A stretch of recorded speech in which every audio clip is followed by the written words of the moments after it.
Sup everyone, Darkscream217 here, and this is going to be another video response to Magus X1, and his video I'm going to respond to, as you can tell, is going to be on the PlayStation Vita. Now, this wasn't the video response I was talking about in the previous video, but I did not expect Magus to talk about the PlayStation Vita at all this week. And I also want to chime in my thoughts about that handheld too, because I think it's a really great handheld despite its problems. However, it gets treated like a punching bag by almost every other gamer out there. I mean, every time the PS Vita is brought up, it's always like, oh god, you own a PlayStation Vita. Doesn't anybody know that there's no games for it? Yeah there is, just probably not the games you care about. So recently, yeah, I heard about the whole PlayStation Vita deemed as a legacy handheld, but I also heard at the same time the company did backtrack and said, no, we're still going to try to support this thing.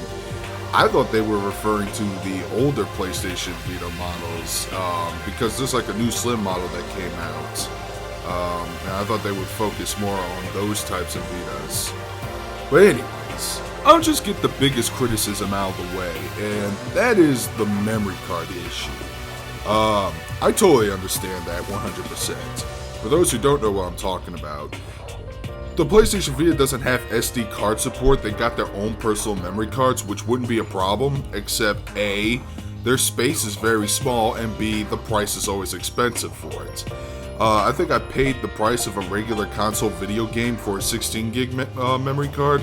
I don't know what the highest gig space memory card is out there. It could still be 64 gig, but it's also painfully expensive, and it doesn't help when people are trying to push for the digital age, you know, where everything's going to be a download. It doesn't help that you want to push the idea of downloading video games, but you don't offer the memory space for it. And most games on the PlayStation Vita do average between 1 to 4 gigs. But that's my only criticism with the PlayStation Vita.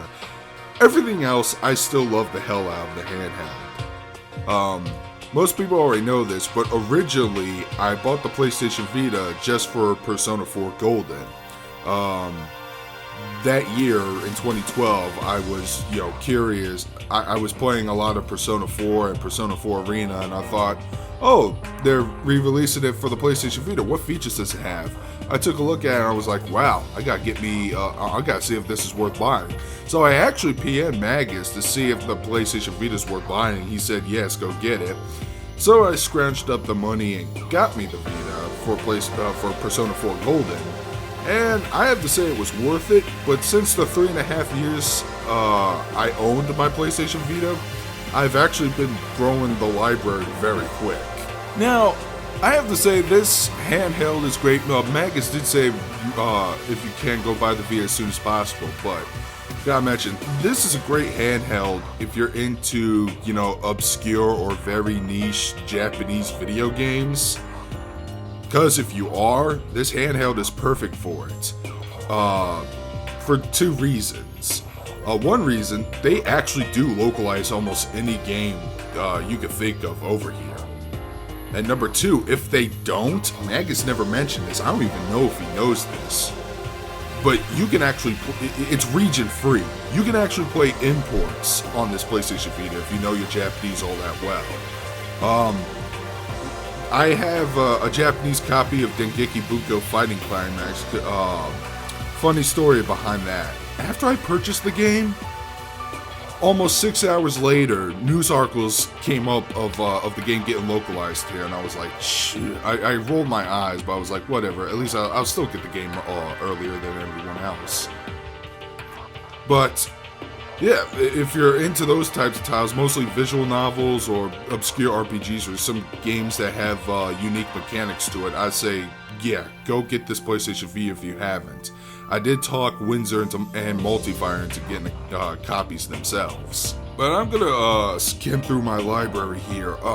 In the past, I actually wanted to talk about the games I listed here and give you my general thoughts, but I never got around to making a video like that, even though I should have.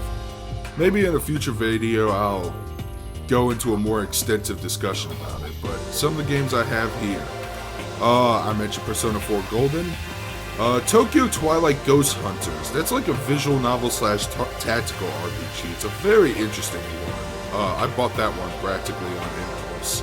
Oh, that's another thing. Most of the games for the Vita, they're about just as fairly priced as those on the 3DS. Mostly $40 or cheaper if you buy it used or wait till price drop. Dynasty Warriors next. That game was alright. Mutant Blobs Attack. That game I got free when I purchased when I got the PlayStation Plus membership. You can get free games monthly just like you can with the PS3 and PS4. Dengeki Buko Fighting Climax, Luminous, Assassin's Creed 3 Liberation, which that came with the Vita I bought. You can't see it, but this Vita I have, this one's a white model that's part of this bundle package. Zero Escape Virtue's Last Reward. I recommend this game highly still to this day. Made a video about years ago. Not many people saw it. Kind of disappointed. This is a fantastic visual novel slash puzzle game. Retro City Rampage. That was fun. Phantom Breaker Battlegrounds. I bought this game because it had multiplayer support online, so I bought it and me and Windsor played it together. I don't think the game was that expensive. Corpse Party and Corpse Party Book of Shadows. Now I heard the third game, Blood Drive, is actually currently being worked on for localization by Xseed. Persona 3 Portable, that's a PSP, a PlayStation Portable game. Twisted Metal 2, the first game I ever played on PlayStation. Cyberbots Full Metal Madness, which is Japanese, but it doesn't matter, it's a 2D fighting game. Mortal Kombat for the PlayStation Vita. Graphics are nerfed, but they added an extra challenge tower, and the gameplay is still pretty solid. Power Stone Collection, Conception 2, Blaze Blue, X-Blaze Code Embryo. It's a visual novel game. I think visual novels work better on handhelds. Suikoden 2, which I bought for $10. Most people said it was like the best JRPG you never played, so I went to check it out, and yeah, I'm having a lot of fun with that game. Street Fighter Cross Tekken, Danganronpa's 1 and 2, Guilty Gear Action Core Plus R, Dragon's Crown, Arcana Heart 3, Akiba's Trip, Duke Nukem 3D Megaton Edition, Misadventures of Trombone, Senran Kagura. Yeah, like I said, I do love my PlayStation Vita, and there are some more games coming out that I'm looking forward to. More than most games that most people are hyped for.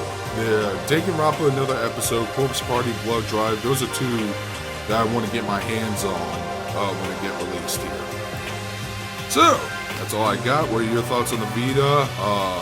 Did you bought it? Are you happy with it? Leave a comment, video response. Check out Magus' video if you haven't. And with that, this is Darkscream217 signing out.